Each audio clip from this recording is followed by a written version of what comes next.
Welcome to the Bird Cave, where you need two things. You need one of these, and know a little something about this. Grab your brew, come on in and talk to the fellas. Let's go.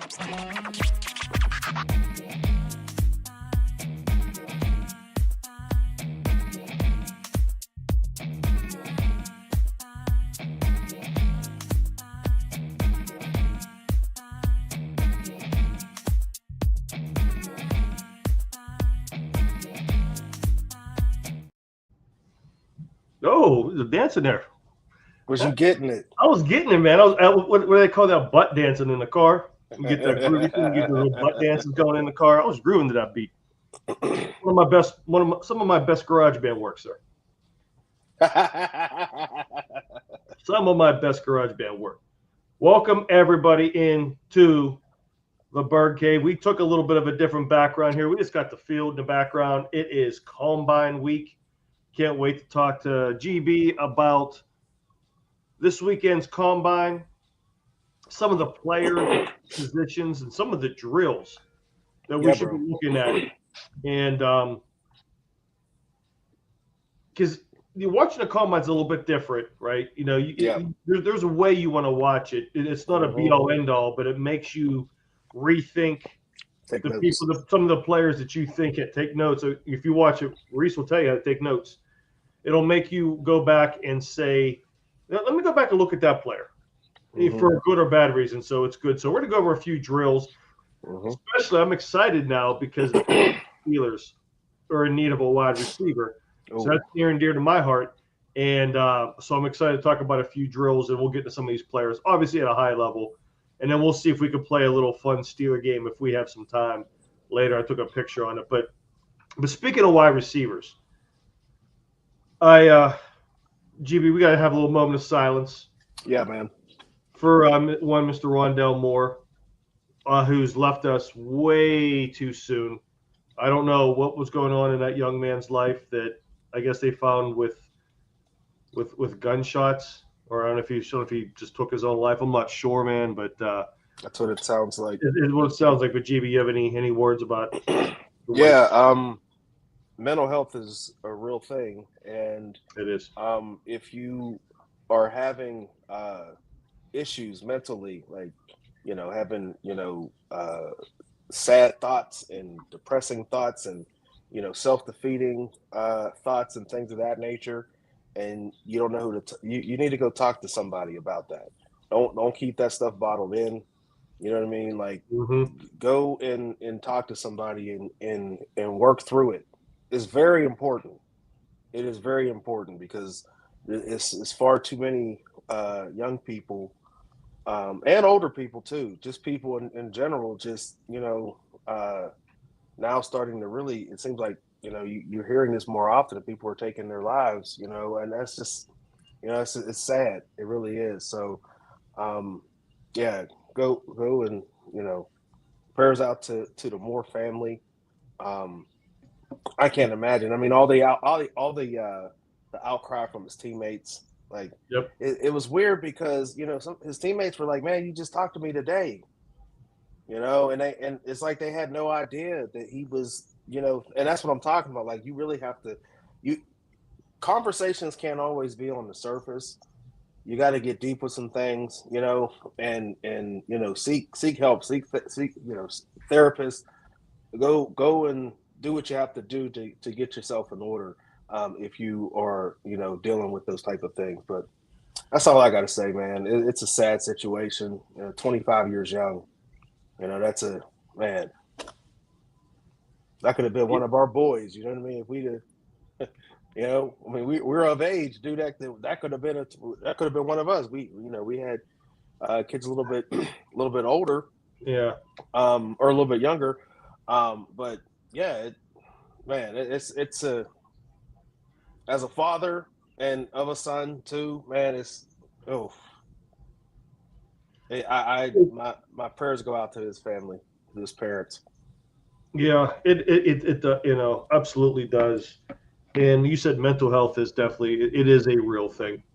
And even if you believe it's minor, or if you don't think it's much, it can build inside you, and you've got to have people to talk to. And you would think that somebody who's a professional athlete He's a really good wide receiver. 25 years old, like you said, had the whole world in front of him, and something just wasn't worth it to him. And condolences to his family, and it's sad, but he had was it he had back-to-back season-ending injuries. Am I correct in saying that? I know, I think he had a knee injury with Minnesota, yeah, and then he had an Achilles, didn't he? Wasn't it a knee and then he had an Achilles? I think last summer he had an Achilles, if I'm not mistaken. At any rate, I know it was back-to-back serious injuries, and I couldn't imagine, being a 25 years young man, and having, thinking, this could be the end of my career. You know what I mean? Like I that's the part that really, like, there was so much more. There's so much more to life than football.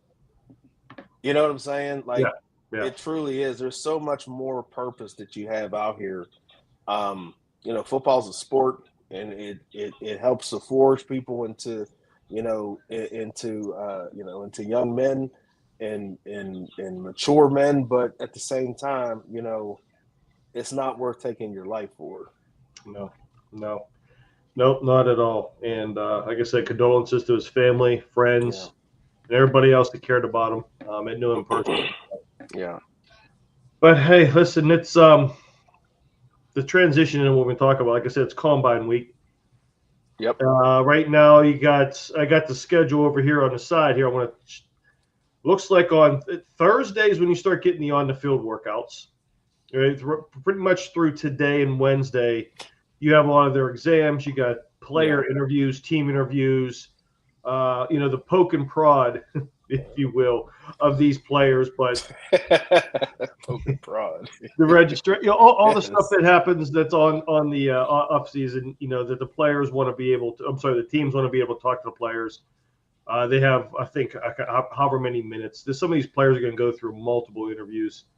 But the on-the-field workouts start Thursday, and it looks like the defensive linemen and linebackers, I believe, are going to be first. And then I think, which is going to be on Thursday, will probably like during the day. And then you're going to start getting into on Saturday will be the big one, which is the running backs, quarterbacks, and wide receivers on Saturday, which is a lot of people want to see. And then you also have, the offensive lineman on Sunday, which is a big one for the Steelers. So, and then I'm looking here. So this schedule I got, it's all color coded. It's not necessarily very. Yeah, that's what I saw too. I thought I was gonna be able to go, kind of blow through this pretty easily and kind of give everybody what's going on. I think the workouts are Thursday, Friday, and Saturday and Sunday. Let's just keep it at that. Yeah, we'll just keep it that because I don't know what the hell's going on with all of this crap. So now let me ask you a question: Will you watch it live, or will you record it, or will you do a little bit of both? A little bit of both. Same. A little bit of both. I mean, obviously, catching replays at night. You got nothing else to watch. Wife go to sleep. I'm gonna want to watch it live. But you know what? Though I told the wife and everybody else that listen, it's a workout. I don't have to watch it live. I can go back and see it because I'm having it recorded. But if there's things we want to do, if we want to go out to dinner and things like that, I'll definitely watch it on the replay. But I do want to watch some of it live. So make sure they have it on at celebrations on Saturday. We definitely will. We'll get into that here in a little bit. So, who are some of the players? Let me start this, GB. What positions are you watching most? Listen, we understand wide receiver, right? Because that's a big need for the Steelers. So that's a given. What other positions do you think that the Steelers or Steeler fans should watch? Because now, granted, we have to go through free agency yet, so this could change. Yep. But right now, you're going, you know what? I need to watch this position and then maybe a player or two. Yep. Wide receiver. Because we're taking two. We're taking two of them.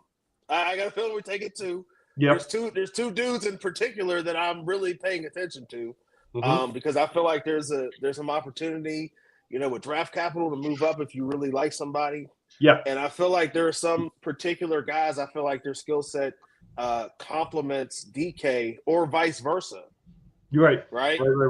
Right. So I think that, that they could complement each other 1 and 1A or, like something like that.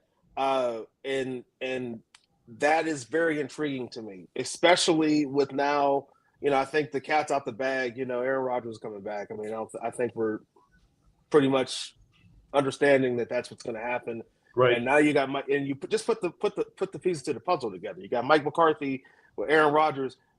Weapons is what they're going to be doing. So that's why I said wide receiver. But no, because we're taking 2. But the other part, and we talked about this, I want to say it was last week.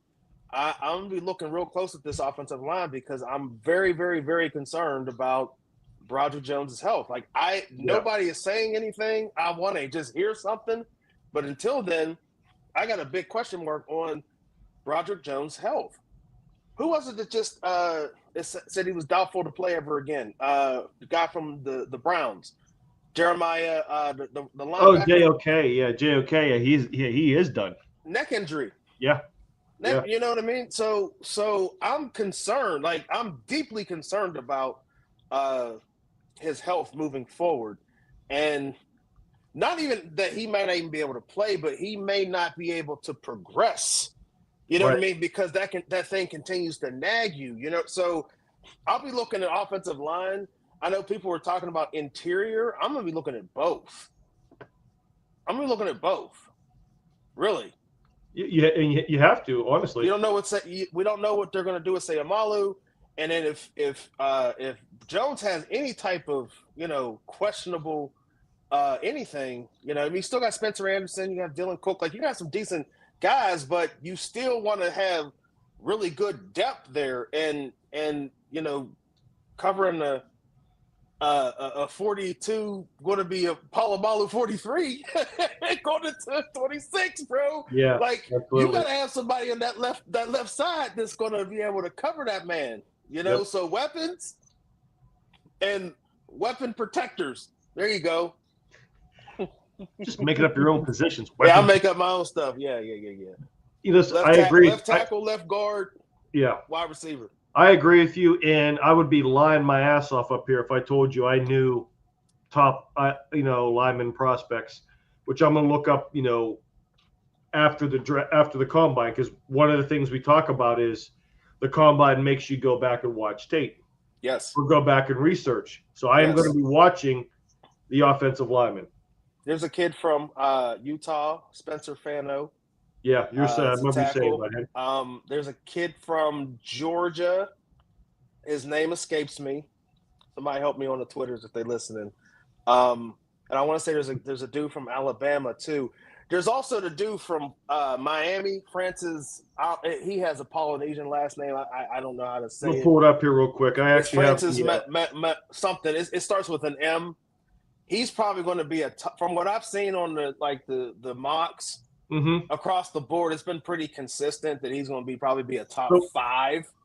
Yeah. Guy. Yep. The guy from Miami. The guy from Miami is rated the best tackle right now. So I don't think he's going to be in the Myoga. I was going to say something like that, but I didn't want to butcher it. And I probably butchered his last name, and I apologize. He's just Mauigoa. Magoa. I'm gonna call him Francis. Magoa. I'm gonna call him by his first name is Francis. His mama named Francis. I'm gonna call him Francis. So there's another guy I've heard a lot about, and you're talking about Spencer Fano, the second rated guard out of Utah. So I'm gonna watch him. Yeah. I've heard a lot. I was listening to some of my football shows on Sirius. I heard a lot of good things.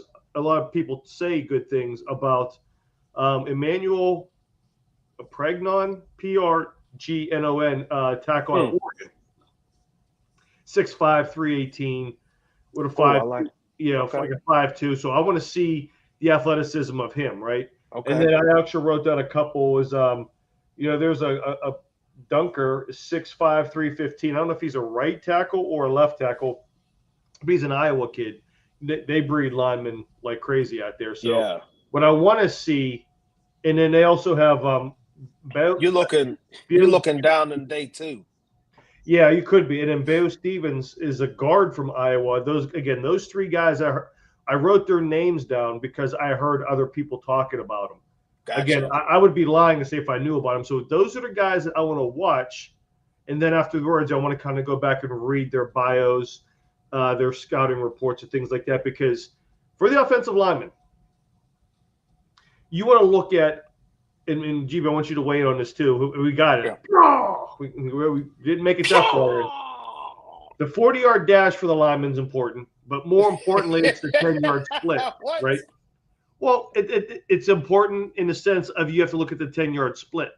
The 10-yard split, yes. That's what I'm talking about. No. no. What about the 40-yard? Well, again, I mean, the 10-yard split is part of the 40 yards. Yes. That's what I'm saying. Yes, sir. Yes, sir. The okay. Split matters. Yes. You know, you have a short shuttle, and you have the bench press, obviously, because you want to have the strength. And then the most important that I like, I think they call it the wave drill. But it's the one where the coach is going like this, and he's like, go here, go here. You know, go here. And the guys are just shuffling. They go upwards, backwards. It just shows that lateral movement, especially for tackle. I love it. But if you watch those drills. That's my favorite drill. Yeah. You watch those drills, and you see how fluid they are with their hips, their feet, how they can shuffle. That, I believe, is going to make you go back and go, wait a minute. Is this guy good? Then you want to go back, okay, he's that strong on the bench press. And then you could see if you could look up some film on him and watch. Yes. And go, you know what? This might be a prospect. So what are your favorite drills, or what do you look for with the linemen in the combine? Because obviously it's just more the agility right now. Yeah, the what did you call it? The wave drill. I think it's called basically a change. It's changing direction.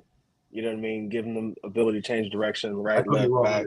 Yeah, everybody know what we're talking about. We'll tweet it out when we see it on. Like, this is what we're talking about, y'all. Right? Yeah. But at any rate, that's a very important one.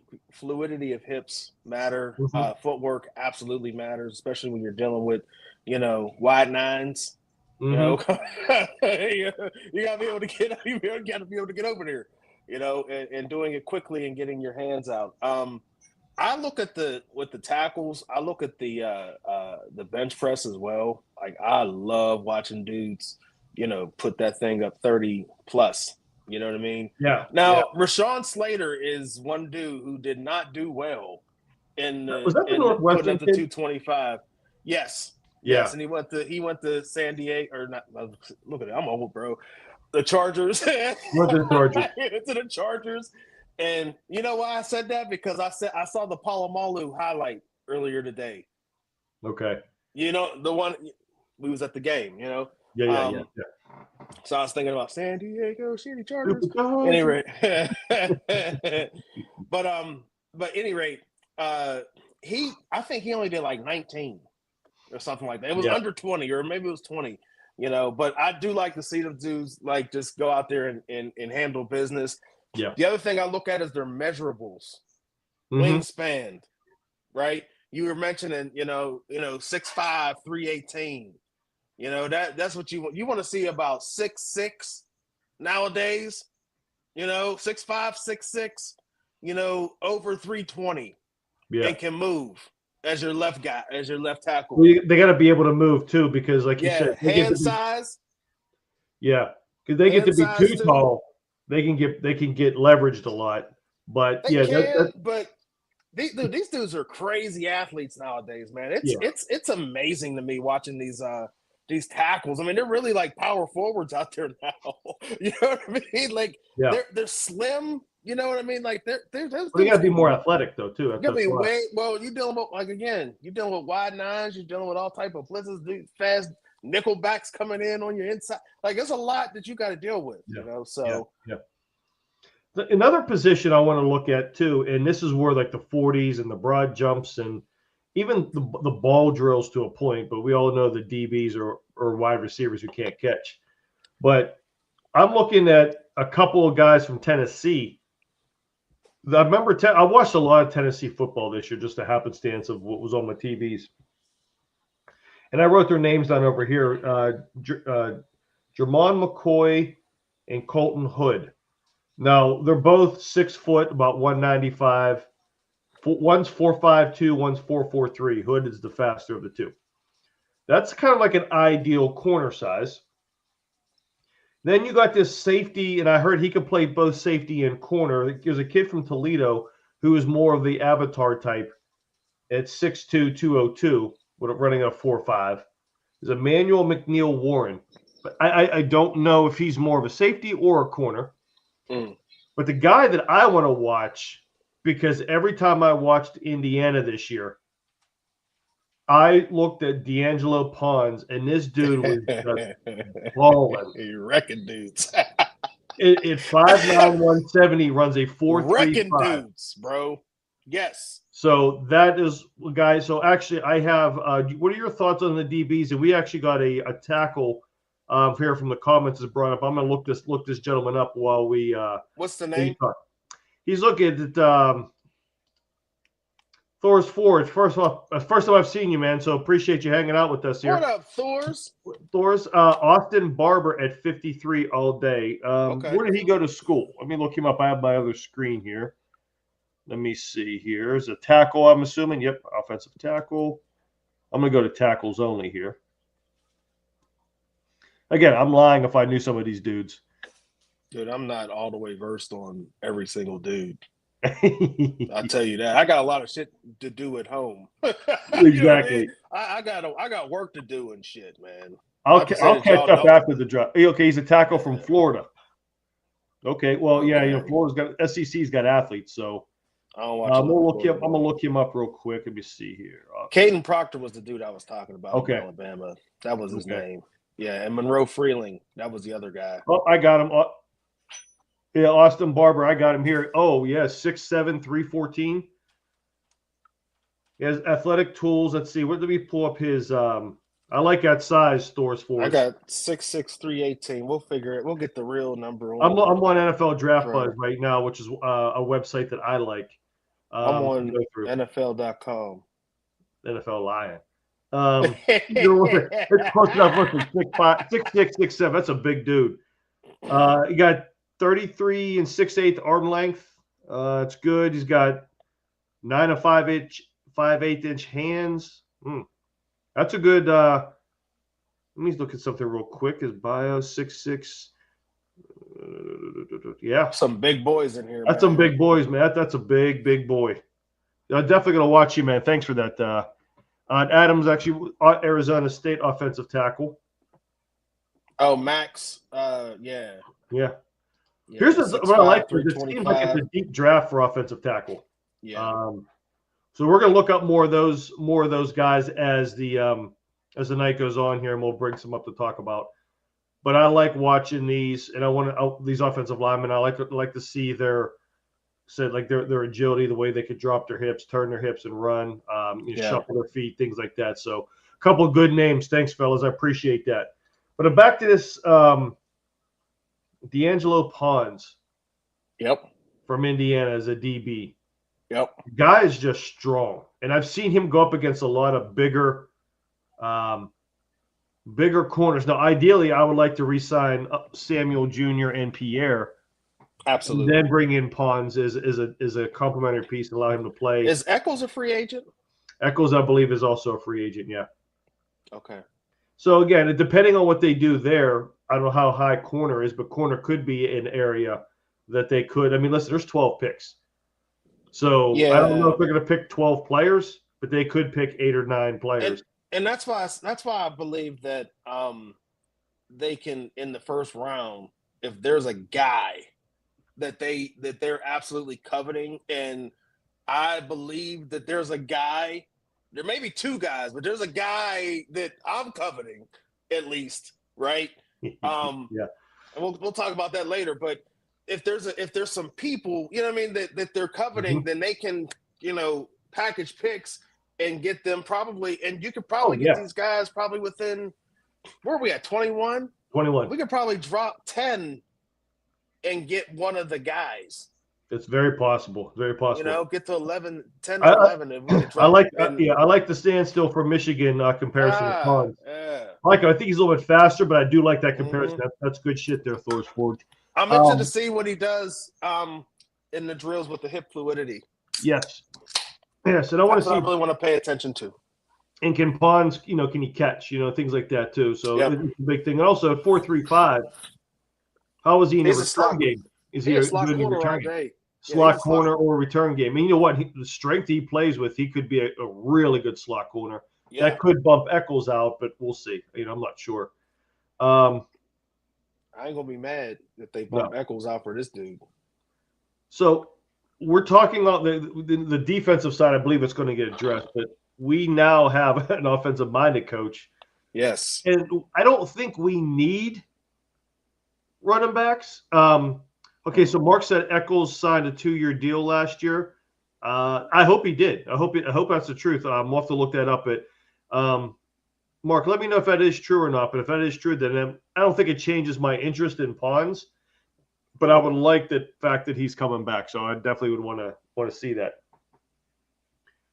Are you interested at all in any running backs? I got my eye on 3 local kids. 2 of them are from the blue and white school in the middle of the state.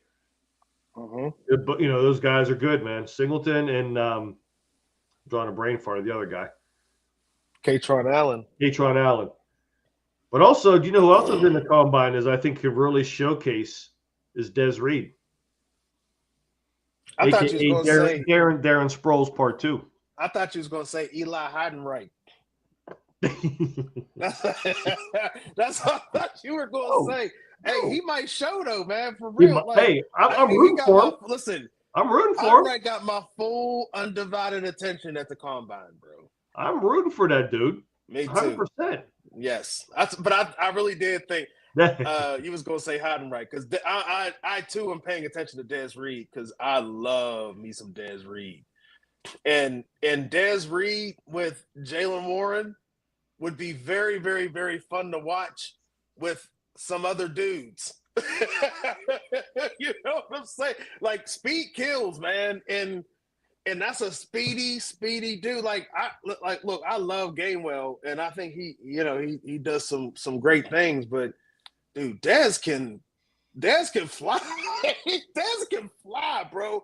Hopefully he's not a Dre Archer. I don't think so though. No, I think he's a real one. Dude, Dre Archer is one of the most disappointing Steeler drafts. I thought that dude was gonna be special, man. Dude, and you know what really sucks? Every now and again on Twitter, you'll see a highlight of his when he was at Kent State. You'll be like, God, dog, man, he could not do anything with us. And he out there flying, dude. He just gone. Couldn't do nothing, bro. So Ford, I think he likes the big backs like Mike Washington Jr., Jonah Coleman. Yeah, maybe. But I would see, you know what, Thor, I would love to see what he thinks of Johnson, who's a bigger back too. So, now I don't think you give him the keys. You're going to have to bring in somebody to compete with him. And I don't know if you do free agency or if you go back and go through the draft. And I haven't looked at the running backs all that much just yet. But I know I've heard of Jonah Coleman. I don't know if that's over the draft guy, but I know honestly, name, other than Des Reed and Jeremiah Love, I'm not really paying attention to the running backs. Yeah. I'm not. There's so many more pressing needs out there. Yeah, absolutely. I mean, listen, Des Reed could be had probably in the 4th or 5th round, I would think, but probably even later. I think Reed, you don't get him more as a running back. You just get him as a weapon, or you put the ATH athlete by his name, because I think he's a receiver, he's a running back, he's a kick returner, things of that nature. So I believe that's if you go and get someone like Des Reed, because of 12 picks, you have like a luxury pick that you can go get somebody like that. And also the reason why I'm saying Des Reed as well, to Thor's point, he said they like bigger backs. Aaron Rodgers likes to get the ball out of his hands real quick, and he likes to get the ball out of his hands to fast people in space. So, Des Reed would be a great compliment to what they already have. And that's a different element we have not possessed since Willie Parker, really. But Des Reed's way more athletic than Willie Parker ever been. Willie was just fast. He was straight line fast. That was exactly. He was straight line fast. Wasn't shifty like Des Reed was. No, not at all. All right. So we'll get back to some of these other names. Yeah. But I want to spend a majority of the time, or at least a couple of minutes on this position known as wide receiver. Yes, Mark, that's what he said. Reed does punts and kickoffs. I know he did punt returns at Pitt, so you do punt return, you can be coached to do kick returns as well. Oh, all day, bro. I think that's how he's going to make his money in the NFL at first, no matter what team he goes to.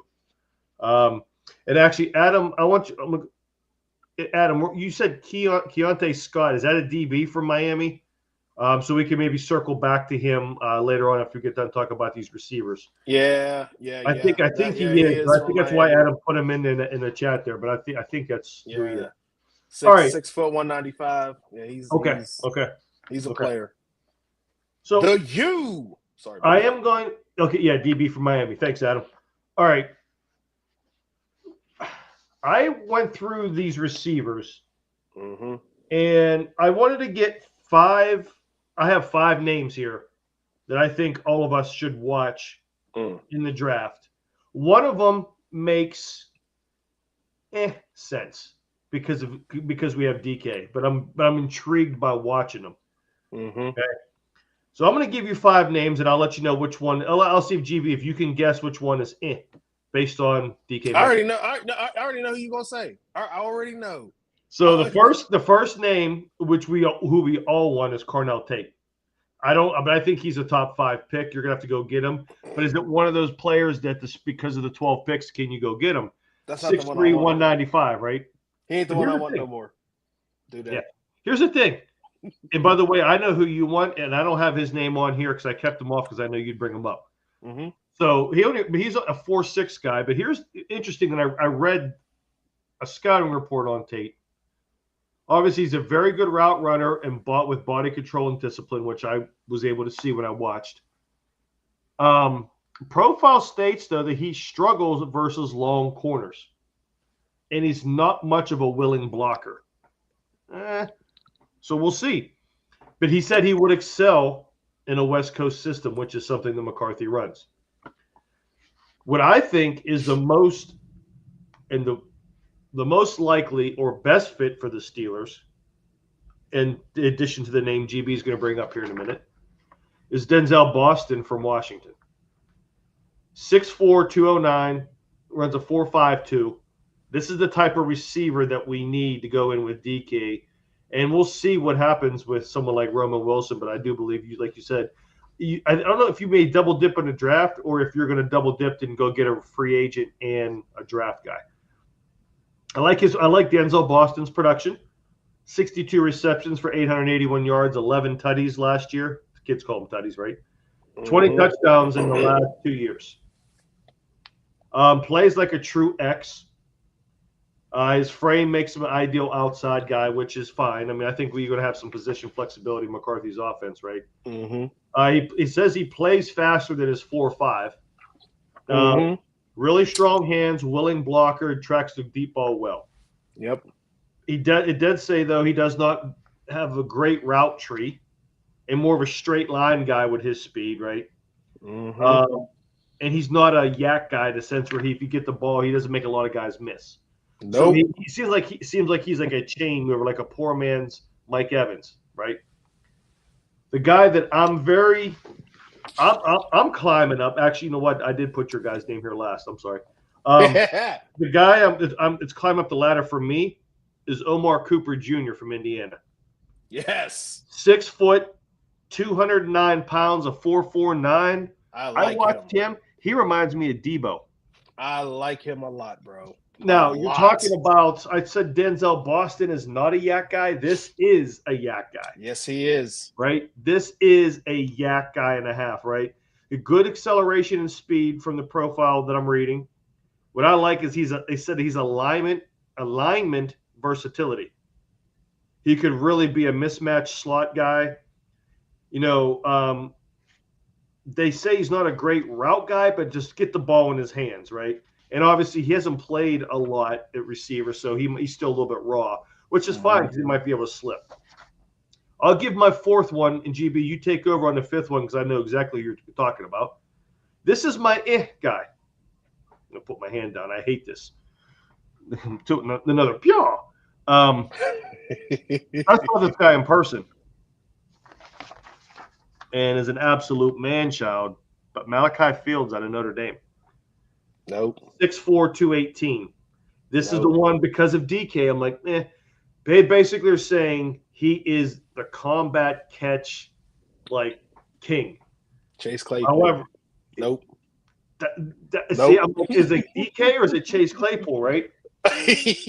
Because he does have good feel for zone coverage, what I read, but basically says he struggles against press coverage. With your big ass, you should not be struggling against press coverage. And he's actually, and this is the last point that kind of started taking me off of him a little bit. So he runs a 4.5. Remember we said the Boston plays more. He's plays faster than his 4.5 time. Mm-hmm. They're saying this Malachi Fields plays slower than his 4.5 time. Yep, they sure do. So, but I remember I did the combat catch guy is why I looked at Malachi Fields as like this dude is a jump ball getter. But I like those 4 guys. There is a 5th guy, but I know it's your guy, GB. All right, so then we can discuss all this. I've been watching. I went back and looked at some tape, and dude that jumps off of the freaking screen is Jordan Tyson, bro. Yes. He got a whole different level of bounciness. You understand what I'm saying? Like his leaping ability is unfreaking believable. His route running is superior. And I just can envision he and DK causing so much freaking havoc. He reminds me of a more athletic version of like Terry McLaurin. Like and you know how much I really wanted Terry McLaurin. Wait, more athletic McLaurin? Yes, wow. Okay. Yes, bro. Okay. Yes, okay. Yes. I wouldn't say as fast, not as fast, but dude, when you see the way that this dude, leaps off the page, bro, it's like he has a different. I'm interested to see what his vertical is going to end up being. Yeah, I'm very interested to see how that's going to work. I think he's going to probably go about 4. He'll be in the mid 4.4s. I think. I don't think he'll be in the 4.3s. I don't think he's that. I'm curious. Okay? Yeah, his reported as a 4.5. So anything below that. I was going to say mid 4.4s, 4.5. Yeah, that sounds about right. But he's 6'2".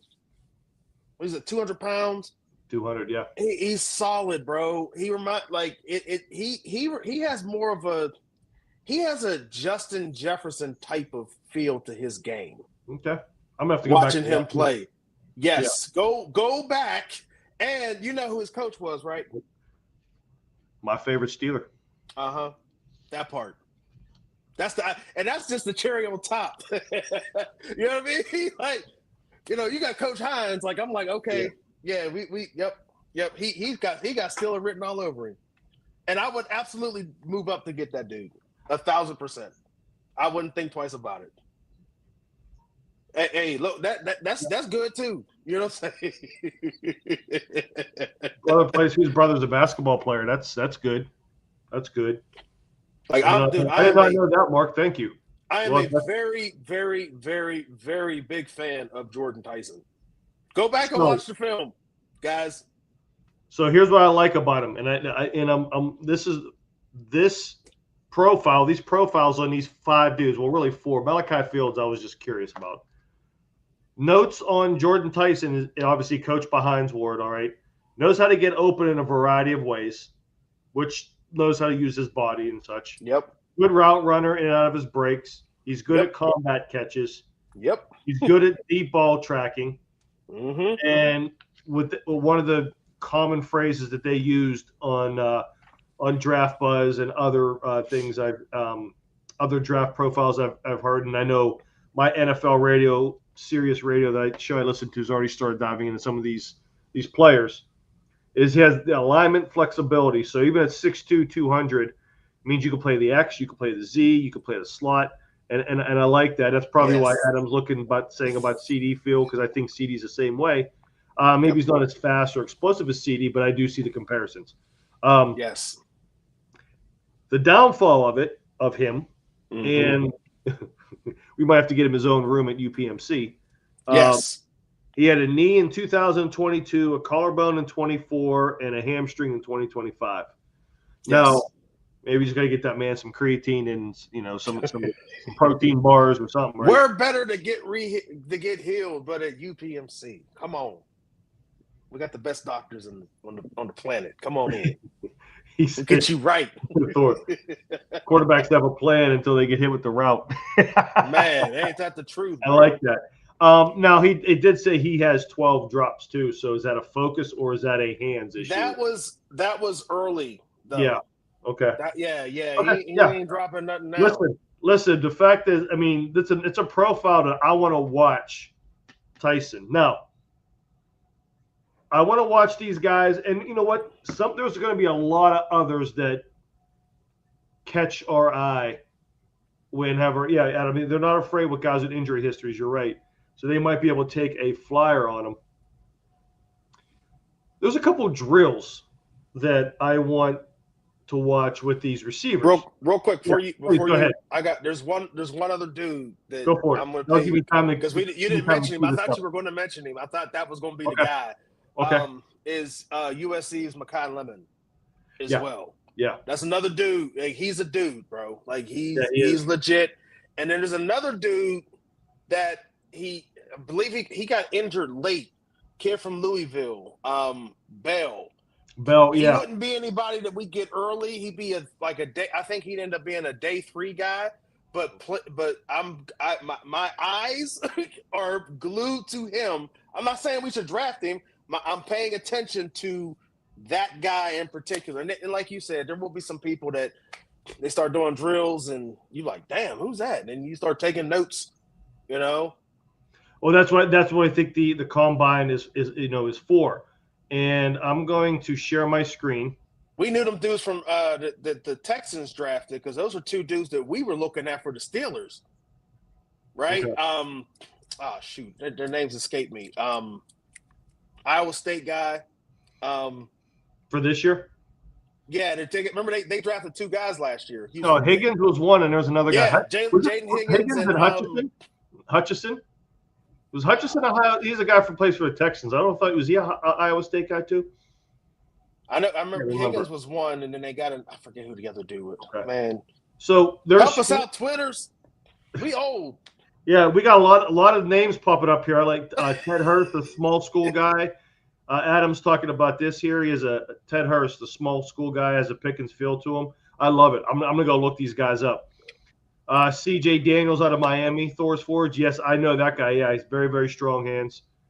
Adam's talking about Jalen Noel. Yeah. Thank you, Adam. Thank you. That's exactly what it is. Yeah.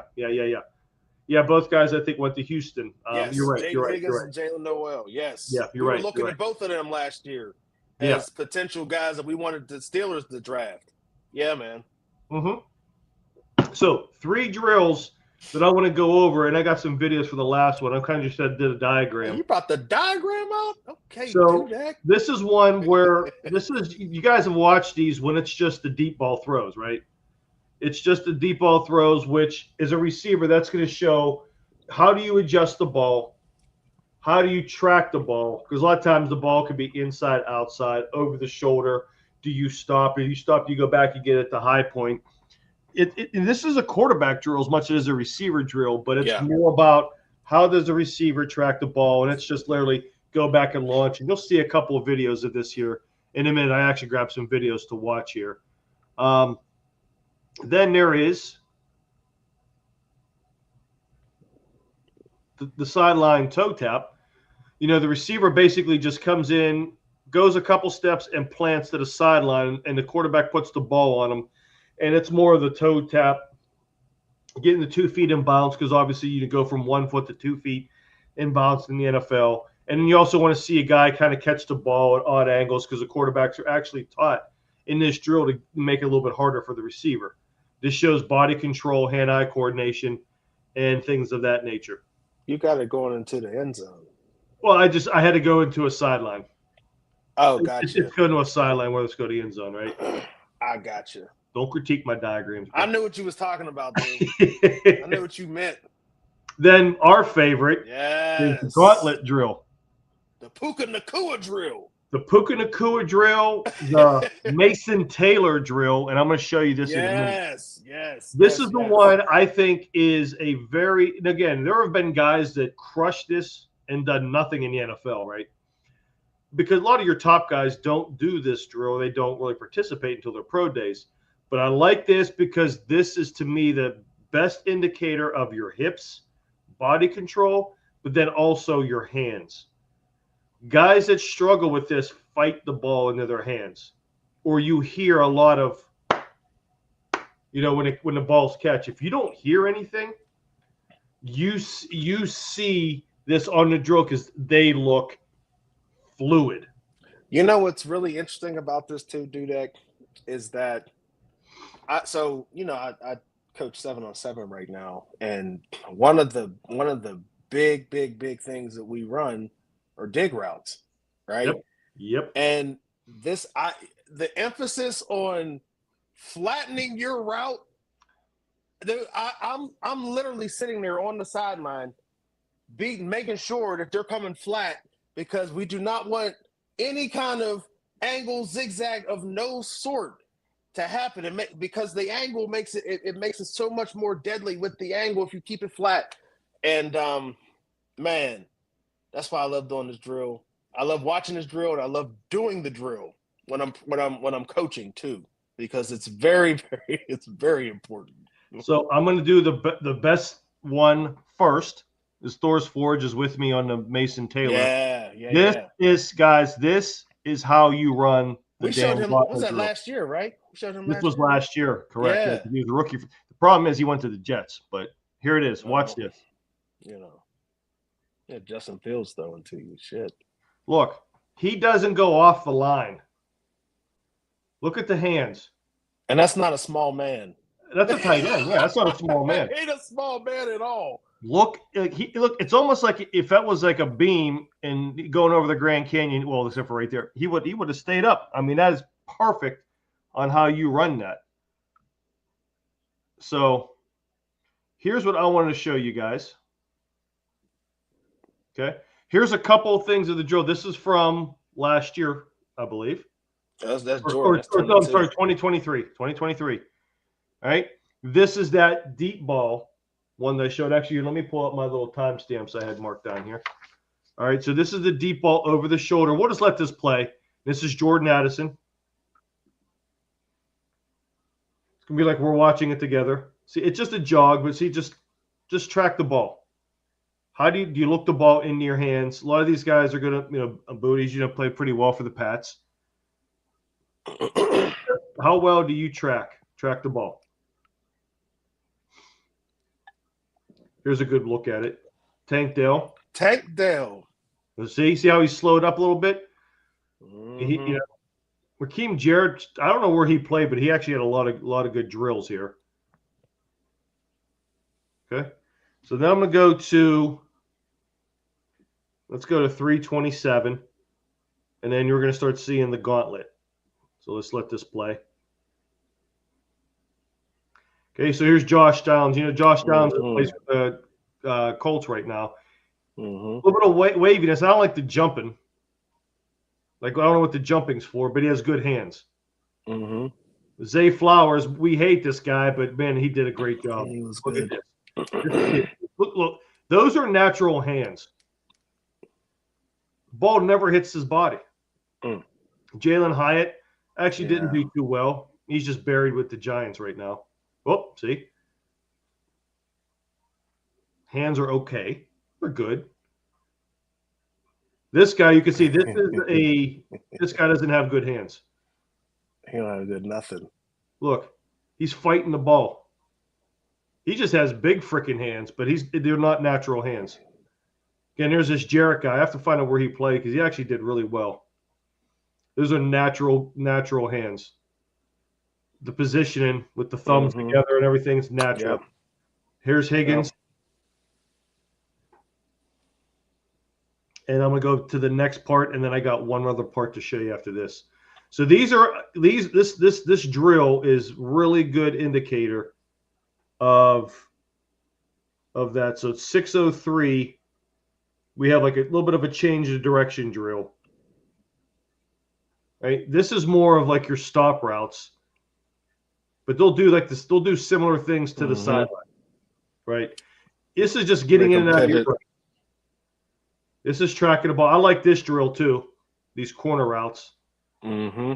I think that's one that we want to watch. And then they just go back to do more of this. So if you want to know what one of the best receivers in the NFL look like at doing all these drills, let's check out JSN.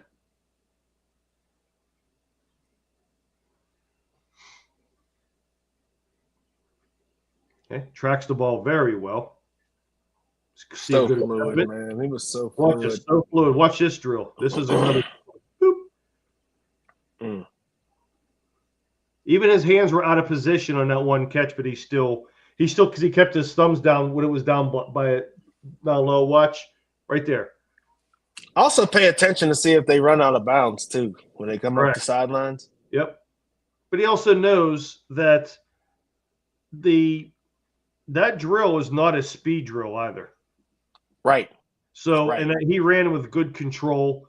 Very good control. Like that. So watching that gauntlet drill, fellas, that's going to be a really good indicator of justifying some of the beliefs in your receivers, or you're going to go back and you see a guy do well. Like I knew Mason Taylor because I watched him just play at LSU. But man, I literally went back watching his gauntlet drill. I went back and watched him. I don't think Steelers needed a tight end, but I watched him like, holy hell, who is this dude? And when did Miami get when did they get him? Who's that? When did they get Mason Taylor? Or no, the Jets. When did they get Mason Taylor? I don't know. I don't know. I thought he's maybe a third or fourth round guy. I mean, we had a pretty good draft last year. I'm not complaining. But I'm thinking about Jonnu Smith. Well, that's the thing too. Is you could replace Jonnu Smith with somebody. I mean, you're going to need a third tight end. I mean, I still think they're going to keep him around for cap reasons, really. Or he might be a good trade candidate, or he might be like a package deal, Jonnu and something to move up or something. You know what I mean? I think because you're not going to eat much dead cap by moving Jonnu or moving on from Jonnu. So ain't nobody gonna want his ass. Not after last year, bro. No. His stock is all the way down. He's like Wile E. Coyote, man. So let's have a little fun here for a couple of minutes with this draft buzz here. And by the way, I don't get paid for this website, obviously, but this is a really, really good. I'll share my screen. This is a really good site. If you could put up with like 900 pop-up blocks or pop-up ads, if you will, right? This is a really good site to take a look. Get out of here. Get those out of here a second. So go down here, position rankings, the 2026 draft, and it gives you a lot of good bios.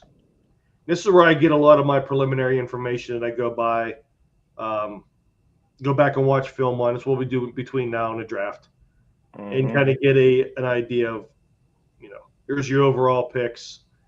Then if you go into offensive linemen, here's all your rankings. That bad thing is these stupid ads. But then you could go down and just go to tackles or guards only. So if you get Fanu right here, or Fano. Yep. Got the hair of the draft right there, I can tell you that. It gives you all their measurables, which is good. And obviously this gets populated after the combine too, so it's a really good site.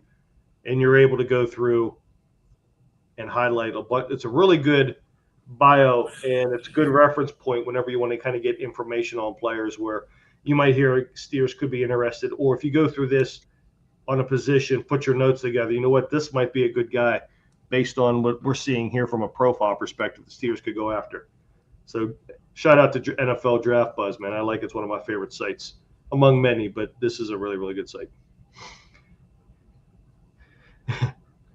Dunker mullet, gold jacket worthy. Yep.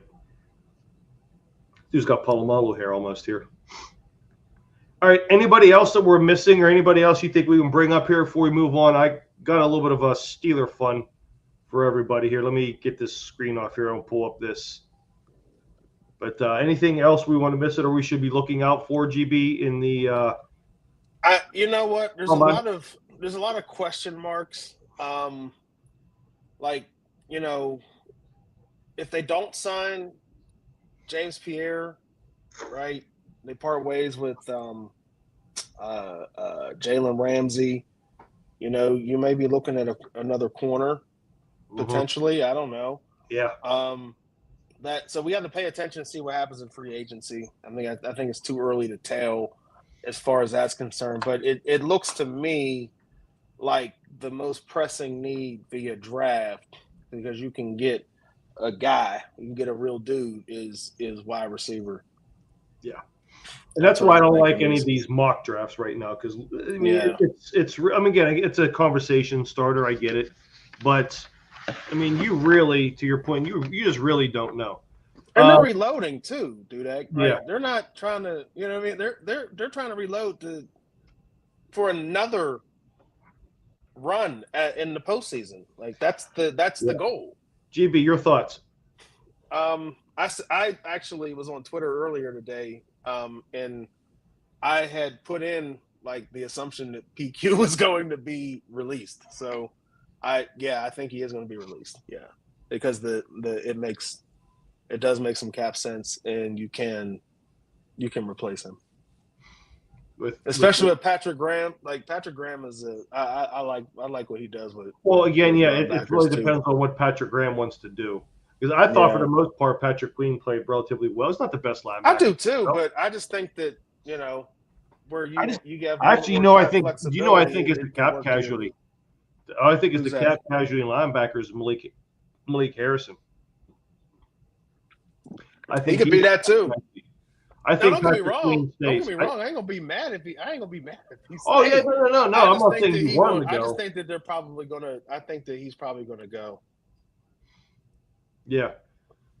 So, or go Jeff. I mean, listen, I think because listen, Harrison's a good thumper, but he is going to get exposed in pass coverage. Yes. And I think Wilson is not your every down backer. He fits a need, which is your sub-package linebacker, and I do think they'll utilize more of that under Patrick Graham. So, but I just don't know if he's your every down back where Patrick Queen is. Now, if they release him, they're going to have a plan. I think they're going to bring another veteran in, and they may go grab. I think so too. And they also may look at middle linebacker in a draft, like Thor's Forge was saying here and that. So, yeah. Well, no, I right now, if you're asking me, I'd keep Patrick Queen. But who knows what the Steelers will do. Speaking of defense, everybody that's in the chat too, let's weigh in. Get your wallet. That's called segue. How about that? Let's build a defense. Shout out to Trey Essex and his podcast page for putting this out on the Twitters. I did steal the picture. My fellow four-eyed old head. I saw this, and I wanted to. What up, Uncle Trey? So hold on. Why can't I? There it goes. Let's build a defense, y'all. You got $12. Sometimes these are pretty good. Let's build a D. Got to get an edge, we gotta get one each. Corner, and safety. You get one each. Yeah, you get one of the four. You get one edge, one linebacker, one corner, one safety and you got $12.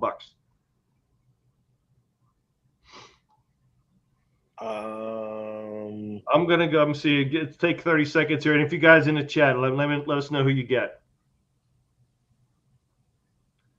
4, 8. Oh, no, can't do that.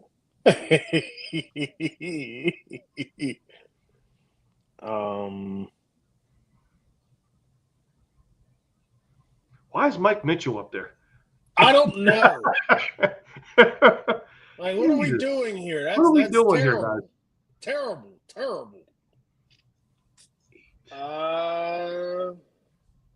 Okay. Man.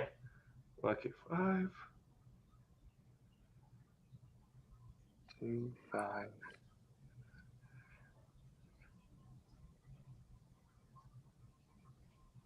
Ooh. Okay, I got it. I got it. Oh no, wait, no, I can't do that. Shit. No, I can't. Well, I could if I want to, skirt the rules. Can I skirt the rules? Because I got it. No, Mark, you are 100% true, man. Mike Mitchell should be under 50 cents. He should be a nickel. You should get $1. You pick Mike Mitchell, you should get $1 credit to go get better players. I mean, JPJ should be on here way before Mike Mitchell. I mean, right. and granted, he's not a safety, but damn, surely there was a better safety than Mike Mitchell. Lee Flowers, damn it. Ike, Troy, and Foot. My man went. You got to pick 4. You got to pick 4, Thors. I mean, you're going A, but listen, the more the merrier. So this is how I would skirt the rules. Okay. 1, 2, 3, 4. Yeah. I mean, either way, Thors Forge could grab more players if he can afford them. Get them. I'm gonna tell you exactly how I skirt the rules. Okay. I would take Lamar Woodley. I take James Ferrier, but then I take Rob Woodson, but I'd make Carnell Lake my safety. Bam.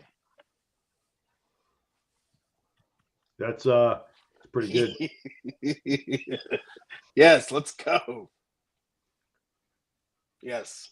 I'll be very, very comfortable. I have to do my math again. What? I'll be very comfortable with Woodley and Ferrier and Woodson and Lake. That'll be dope. Let's go. Oh man. See, because here's me. I'm trying to make Troy and Debo work. Or I could go Carnell Lake as a corner and Palomalu as the safety. Either way, it's a win-win. It's I'm winning either way. Like, but Woodson and Perry, hell no, we ain't gonna do that. No disrespect to Derek Perry. Because I'm like, do I go Carnell Lake, Shazier, Harrison, and Troy? Good, because Lake has the flexibility. Shazier is the speed. Harrison. That's a nice Troy. move too. Yeah. Oh, yeah. Absolutely, Thor. How underrated was Ferrier? Was probably one of the other than that gentleman up at the top, was probably one of the 2 best middle linebackers. Shazier, if he would have been here and played for a while, could have hit that category. Yep. But yeah, Ferrier was probably outside of like Bettis and Ferrier, probably the 2 best free agent acquisitions in Steeler history. Wait a minute. Wait. This is bullshit. Where's Jack Ham at? This is FanDuel, bro. I don't know. Come on, FanDuel. You gotta do better. First off, FanDuel. Mike Mitchell on here. FanDuel's automatically disqualified from putting Mike Mitchell on here. You don't even got the best dudes in history on here. Like, come on, y'all. Do better. Why is William Gay's on here, for crying out loud? I just saw that. Now JPJ could have definitely got better looks than William Gay, aka we're not gonna talk about his nickname. We're not gonna talk about his nickname. But yeah. By the way, you talk about underrated too, man. He shall be a Levon Kirkland was the man too, man. For how big that man. Dude, my God, he was so big, bro. Look at him in there. He looked like a one tech right now in the picture. Look like a one tech nose right now. How about with Thors Forge? How about NFL leaving out Tunch? Leaving out for what? Thors Forge. What are you referencing, bud? They should never leave out Tunch, man. Tunch is a legend. Need a little more on that. But at the same time, though, man, it's like I'm looking at these safeties and I'm liking them. Like Minka would be the one after Troy, but like just Troy is just for those who passed. Oh, as far as like not mentioning any of them, Thors, is that what you're asking? Because I'm not sure exactly what you meant by leaving out Tunch. But I mean, if they don't really mention him much, maybe if that's what you're talking about, yeah, he didn't get as much pub as he probably deserved. Yeah, dude. So I'm gonna have to stick with mine, which is Troy, Debo, Carnell Lake, and Shazier. Yeah, and I'm gonna go Woodley, Ferrier, Lake, Palomalu. Yeah. I switched it up. I was gonna go Woodson, but no, I'll go Lake and Palomalo. Yeah. You should just How about that though? Not one person even thought about TJ or Lambert. Nope. Wow. We're good. Yeah. We'll be all right. He said, "We'll be all right." We'll be all right. Hey, look, man, Woodley was a real one. He was. Woodley is one of the reasons why we got a chip in 08. Like, let's talk about it, man. He was so freaking good. Yeah. And I honestly 2 snacks every playoff game. Yeah. 2 sacks. Oh man. This was a good one here tonight, GB. Appreciate everyone hanging in here. Thor's Forge, pleasure to meet you, man. Subscribe to this channel, man. Don't be a stranger. You brought it tonight, man. Everybody brought good stuff, as always. Thor's Forge, you brought some good stuff. Before we go, I was gonna say this. Can y'all put in the chat where you're from? I'm interested to find out where you're from. Yeah. I don't know because I don't know if you guys are local, like Steeler fans, or like, are you out of towner Steeler fans? It don't matter. I just want to see where. Yeah, where you guys from? Where we reaching? To be honest with you, and I'm glad you said that, GB, because I'm going to share a couple things with everybody. So if everybody doesn't know, for those who are local, is GB and myself will be with JJ Kitchen and Harry Paceros, aka the Pit Guru. We are going to be at Celebrations. Mm-hmm. We're going to be for the Pit meet and greet this Saturday, February 28th from 2 to 5. Thor's Forge is from outside of Cleveland. I represent the black and gold in enemy territory. Love it. So if you are in the town, if you are local or want to make a trip into the Berg for a weekend, come check us out. GB and myself, again, we're going to be talking to a lot of people. The first one we had, this is our second one. The first one we had over 70 people, had a couple ex-Pitt players. Gavin Bartholomew showed up, which was one of my favorite Pitt players from the hurdle over Tennessee. Obviously he's on the the Minnesota Vikings practice squad. Okay. Oh, Adams lives in Erie now. He's originally from Beaver Falls. Awesome. Nice. So shameless plug, people at Celebrations, and come check us out from 2 to 5, and we'll probably be hanging out a little bit afterwards. It'll be a really, really good time. Just talking ball, talking some Pitt football, and just talking college football in general. So if you're in the area, and then because Celebrations is is right now the sponsor of the Bird Cave, which is a great local bar, by the way. The Bird Cave now has its own. Let's see. Mark, I'm a retired Army living in Texas, born and raised in Pittsburgh. Nice. We'll be home for upcoming job. Mark, being a retired, listen, first off, thank you for your service, sir. I need to buy you a beer when you come up here. We have to meet. Yes, sir. When you come up here, man.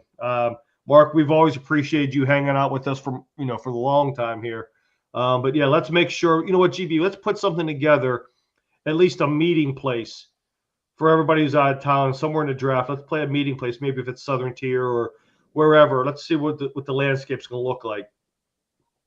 Let's go ahead and we want to meet you guys. Mark, I definitely got to buy you a beer, sir. Thank you for your service. Absolutely. Thank you. You're getting the love from in the chat as well, too. So, yes, thank you for your service. Mm-hmm. Bam. Absolutely. All day. So this one will be a little bit hard for the out-of-towners, and we're going to film a little bit of this. The Bird Cave, it has its first event and Celebrations. March 22nd, which is a Sunday, from 6 to 9 p.m. Obviously, it is right as baseball season is kicking off. And hey, Buccos actually might do a little bit of something this year. They got some bats. They got some pitching. So there's going to be a little bit of excitement. So what we want to do here is play Jet Burgie. If you don't know what that is, you can watch if you go through the YouTube channel on our playlist under trivia, sports trivia. We have a couple of these in my basement here. We just goof around. It's basically Jeopardy. We have a little fun aka Saturday Night Live, with the topics. But all questions are legit. They're legit good questions. And my man Craig Burton from Beer We Go, show him the T-shirt, GB. Beer We Go. Bow. Here we go. We're going to have some prizes we're going to select 3 people to play Jeopardy. And we're going to have some other audience members will be there, a lot of friends, a lot of good stuff. So some heckling will be going on, but it'll be all a good time. And then the people that play, we're going to win. If you win, you're going to get some prizes. And we're not talking like, hey, you get a T-shirt, you get something like that. We're working on some pretty significant prizes, as well as random questions throughout the night, and every question is going to be accompanied with a prize. You may get selected to answer a baseball question, and if you get it right, you get a prize. If you don't get shit. Yeah. But it'll be a lot of fun. First of many Bird Cave live events at Celebration. So if you're local, come see us out on a Sunday night from 6 to 9. And then, like I said, the pit event this weekend, this Saturday, from 2 to 5. We got a lot of cool stuff coming here, man. This year, it's going to be a lot of fun. GB and I are going to do some stuff around. We'll do some stuff with the draft, working with JJ and Harry Paceras with the pit stuff. See, Mark, born at Mercy Hospital, just like Coach McCarthy. Let's go. Love it, man. GB, where can everybody find you, sir? Appreciate your input as always tonight. Yeah, man. You can find me on the Twitters at uppity_Yinzers. Or you can find me on Instagram at GB the Uppity Yinzer. Or TikTok as well. And YouTube. Man, I'm everywhere. Yeah, how's the Growing Up Brown pod coming? Growing Up Brown coming tomorrow. Stay tuned. We got some. Last time we talked about I'll give you one little snippet. We talked about creepy song lyrics. Cringeworthy song lyrics. Ooh, okay. And there's this one song that we brought up. This is the craziest, man. What's it called? Into the Night. Benny Mardone. This is why Epstein Files exist right here. Okay, bro. This is how the song starts. And if you ever go on MTV and go on YouTube and look up this video, because this video is out of control. Now, this song was back in 1980. Okay. Mm-hmm. And I'm gonna give you the backdrop of the video. Okay, there's a teenage girl in the house. At the door, the dad comes, slams the door in the dude's face. Okay, that's how the video starts. And then he sings, "She's just 16 years old. Leave her alone," they said. "Separated by fools who don't know what love is yet. But I want you to know, if I could fly, I'll pick you up." And you'll know this song, because they're like, "If I could fly, I'll pick you up. I'll have you into my..." Dude, that's that song, bro. Yes. Listen, bro. Oh. So yeah, we're gonna hit you with a whole bunch of crazy things that are just out of control, like cringeworthy songs like this. Or BBD, backstage, underage, adolescent. Well, yeah, that one, yeah. She was blind. Do you realize it also took me how long to figure out that song "Too Close" by Next, what it was about? That's because you had the radio edit. Because the first part of the song is, "I wonder if they know how hard right now." That's the first part of the song. That was not on the radio. Oh man, bro! But you know what? Half the time when that came on, we were at the clubs, or we were at the parties. Like, you're not even paying attention. See, I had the CD. And I was like, "Oh." So when you opened up the CD with all the lyrics on it. I wonder if they know I'm hard right now. My God, bro! It was terrible. So okay, we come up with the most outlandish. There's some outlandish things that we come up with. And if you're into that type of stuff, we're gonna have some BBS of the That's Brown bullshit of the week as well. Stay tuned. You never know what and there's nothing out of bounds in growing up. It's now the Brown Bros podcast. There we go. Yeah. Well, we appreciate it. Listen, go check out that channel, man. Subscribe to his channel for some brotherly shenanigans, if you will. Listen, I grew up with those guys. They're all great men, and they get together. It's like what brothers do, man. They clown each other. It's a good time. Subscribe to the Bird Cave channel. Like and subscribe to the channel. Put some comments in there. Help the algorithm grow. This channel, we predict, is going to hopefully. We predict, and I say predict, and hopefully it's kind of contradicting there, but we hopefully if this channel does skyrocket this year, we believe we're doing some really cool stuff. We appreciate everybody here. This channel would be nothing without everybody coming in, checking us out, whether it's on the live or any of the replays on the YouTube channel. So don't forget to make that subscribe, click that notification button, all that good stuff. Follow the Bird Cave on the YouTubes, on X, on the Instagrams, and even I think I even put myself on TikTok for something. I think I did. The kids are on TikTok. I want to be on TikTok. So. Oh, Brock Lesnar's back. Let's go. Yeah, we'll see everybody on the next one. Appreciate everybody. Talk to everybody next week or later on this week with some other videos. Take care, everyone. Yes. Peace out.